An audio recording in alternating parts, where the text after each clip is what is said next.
Hi everyone, so today we are with my good friend Mary. She's with Iron Key Real Estate and she is a realtor. And I have a few questions for her, as I'm sure a lot of people have as well.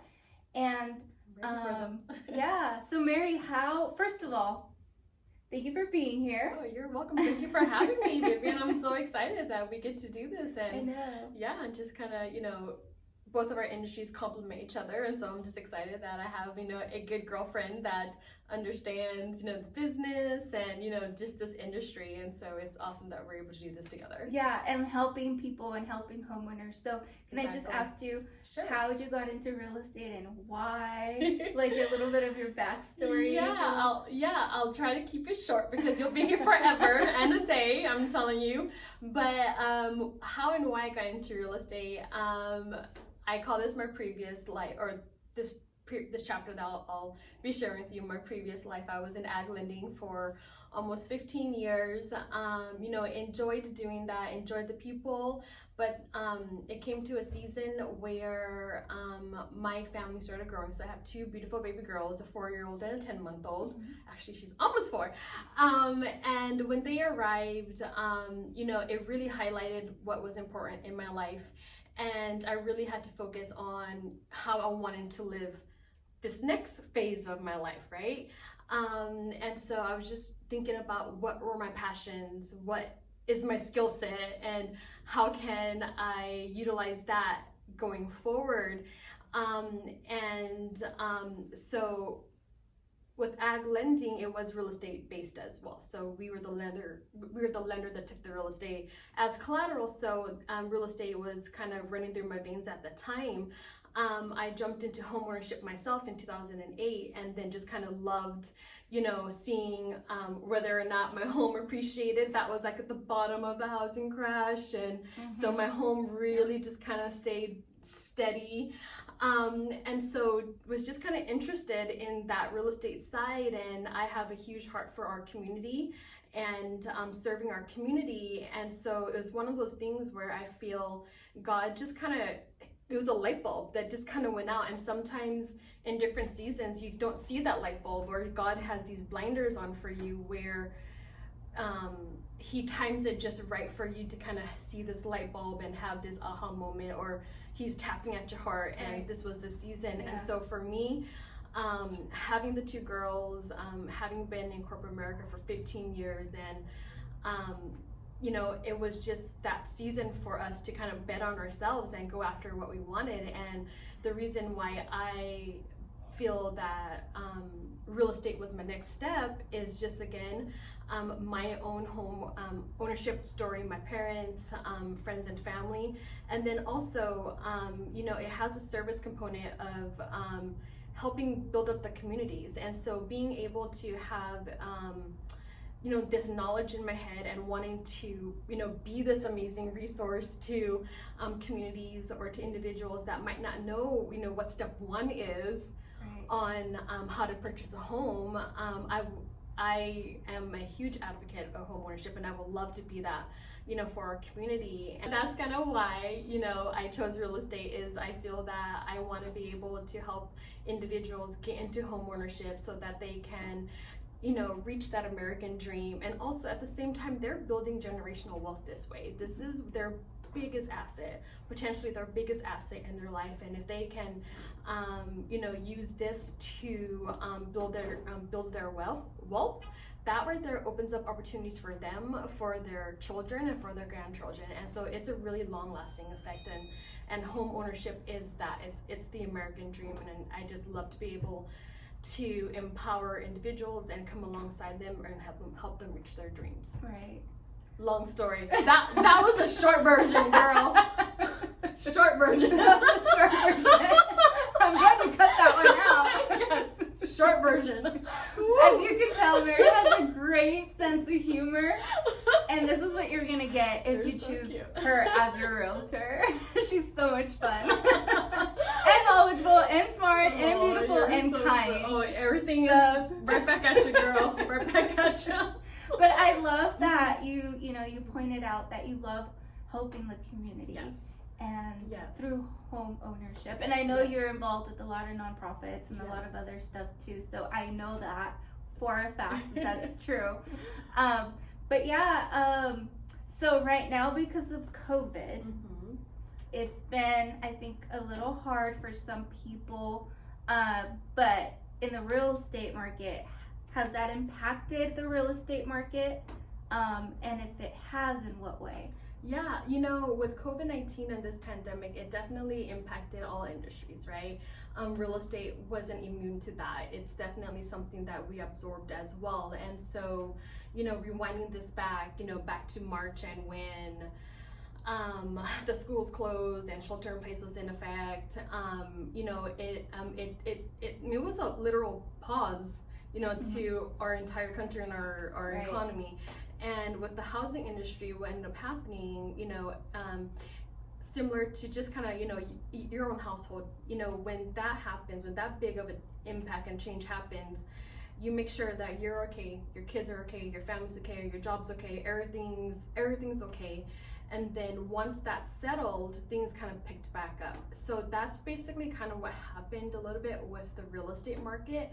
When the shelter in place, happened, there was a little bit of a pause. So there was a pause for, yeah. for how long? I would say about a month and a half, because what was happening too, as when that had happened, real estate was just entering the spring market. And everyone knows with real estate, spring market is our busy season. And so it was like, right where we're feeling the momentum of real estate, and boom, with everything else just kind of paused. And so, we just had to make sure, again, everybody's okay, our jobs are okay, and whatnot. And so when things had settled, what ended up happening was that buyers came back. With the pandemic and being at home for so long, it really emphasized home. And it really emphasized whether or not you liked your home, if it was too big or too small, or it just emphasized your wish list for your home. And so it brought out, the buyers that were already thinking about, buying during that time, and then probably created new buyers as well as time, gone on and the length of our quarantine. And so buyers were coming out. The sellers were there, but they were slowly coming out.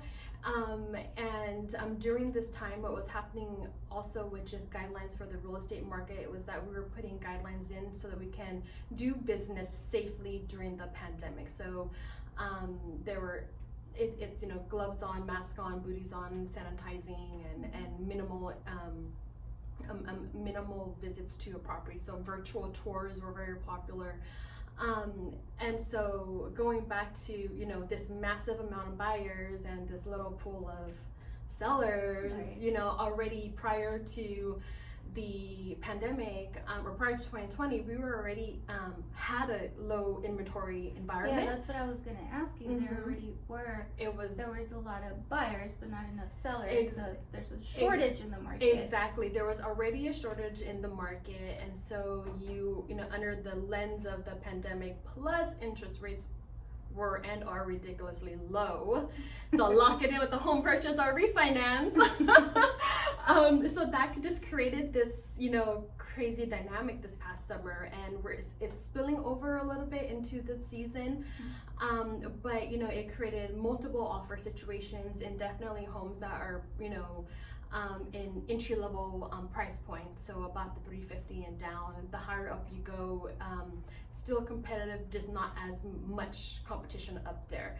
And so it was definitely a very roller coaster of a summer, and there were bidding wars, just I've been hearing about the bidding wars. Yes. Through several people, or people posting on Facebook. We're definitely needing to solve this issue of low, inventory, and so it's sellers are most wanted right now and needed, and it's still a really good time to sell. Yeah. I think just for some perspective, the homes that are in pending right now are about 1,200 homes that are in pending status. So what that means is that they're in contract. So a seller had a home in the market, a buyer came, they liked it, they put an offer in, and then it got accepted after probably some counters, right? And so now they're in contract and they're in escrow. And they haven't closed yet. And so that number, as of September, was about 1,200. And the crazy thing is that is down 50% from last year. So that just goes to show, again, just the lack of inventory that we have here. If they're thinking about selling, now is a good time too. So just definitely contact your local and trusted realtor. Anybody is good. But and just strategize with them to see if this is the best time for them, right. Because at the end of the day, the best time to buy or sell is ultimately up to the individuals, and they're the ones that pull the trigger. But a lot of people are moving from other places to here. I get clients that move from the Bay Area or even out of state that are moving to Fresno. Yes. Possibly because of the low, price market. Yes, exactly. No, especially being sandwiched between, San Francisco and LA. I call us the flyover part of California.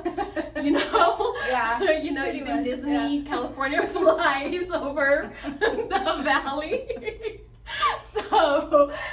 But no, people are recognizing that, it's affordable. Our housing is very affordable here. And, we're getting, bigger and bigger names coming into our city and, putting their headquarters here. Ulta's here, Amazon's here. So that's creating, a lot of, I feel, good, what's the word? But just kind of, it's attracting, some pretty good talent here to Fresno. Right. And then also, again, going back to the pandemic, with people quarantining, a lot of corporation companies sent everybody home for them to, work from home. And a lot of them are, they don't have a plan in place to bring the employees back. And so what's happening is that some of them are encouraging those that if they want to continue to work remotely from home, that might be an option going forward. And I actually we're talking to friends from San Jose where that's exactly what happened. They bought here because they were able to work from home and buy an affordable home here in a very desirable area. And work from home. So, Mary, if anybody that's watching that might be thinking of becoming a real estate agent or even a broker, or maybe not a broker, but what advice would you give them if they're contemplating of whether or not they should go into the field? Yeah, no, just what I did was really prayed about it. Make a list of kind of your pros and cons as to why you want to go into real estate. It may look very different from mine, but if your pros outweigh your cons, pull the trigger. It's just pull the trigger. It's an amazing field. You run your business the way you want to run it, again within the legal confines of the law. But it's you, your brand, and you're going to attract your squad. And when I say attract your squad, you're going to attract your clientele, you're going to attract your vendors, and it's what's the beauty of being your own business owner, because ultimately that's what you are as a realtor. You are your own business owner. You are the shot caller. So if you don't want to work with a person, a vendor, or a client, I might be a little bit no, but you don't have to, and that's a beautiful thing. And but it's a lot of work. It's a lot of work. So it's not like you're just gonna get your real estate license and here's all the clients. No, correct. You have to work for it. You have to work for it. Look for them. Exactly. You have to work for it. Align yourself with a brokerage that aligns with your values, just make the time, commit, work hard, and every day you're going to fail every day. I fail every day. I fail every second. But it's a matter of picking yourself back up and doing it again and learning from it and just making the baby steps forward. But no, if it's something that you're passionate about, and something that just interests you and that you've been thinking about it, do it. And I think that's a key word here, passion. Yeah. Because if you don't have the passion for it, what if you don't have a good month? Or even a good year? You know, like the Friends theme song. But I just literally put a the Friends theme song with that. I'll be there for you. Yes. I'll be there for you. Yes, I'll be there. Don't you worry, girl. I'll be there. I'm your cheerleader. I got you. And I think that's what you do with your Monday Marys. Yeah. You're that cheerleader. I love watching your Monday Marys. Oh, thank you. But you have to have passion. You have to in whatever you be do. motivated. Yes. Yeah, just like anything else. Because Yeah. this is a field that you're in it for yourself. Exactly. So there's not going to be anybody, you know, waking you up in the morning, or you have to do it yourself. You have to have sleepless nights sometimes, I'm sure. Yes. You've experienced that. Yes. You know, clients calling you all the time, but yeah, you have to have passion and you have to have passion and just the grit to get it done. You know, to get it done. And you know, for me, there's a theme. Well, you do you, boo, is my motto right now. But there's another theme that's kind of like right behind it. And it's just gratitude right now for me. It's just like I am so grateful for this season of my life and being surrounded by the amazing people here in the brokerage. Brandon, our broker, everyone here with Iron Key Real Estate. My husband supporting me, my dream, my two little girls like, mama, whining. I'm like, wait, I gotta get to this. Don't you worry, girl. I'll catch you later in a bit, you know. But my family and my friends, and just really encouraging me and you know, rooting for me, and that's you know, I'm so grateful for that. And you know, I'm gonna cry, but you know, just surrounding yourself by people that will encourage you and weed out those that don't, like, just, you know. And that's why kind of going back to where you are your own, you know, business owner, you are your own boss. You know, if there's, you know, draw that line, because it that negativity feeds into your soul and into your body, and it's just like, and then feeds into the rest of your life. You know, and so just surround yourself by the cheerleaders, and you know, stay positive. Stay with the positive people. Exactly. If you have a client that's gonna like suck your energy, you might need to. Yeah. Is it cut it out? That's right. That's a different show. It's a different show. Full House. Full House. We watch a lot of TV, people. Oh man. You watch a lot of television. Exactly.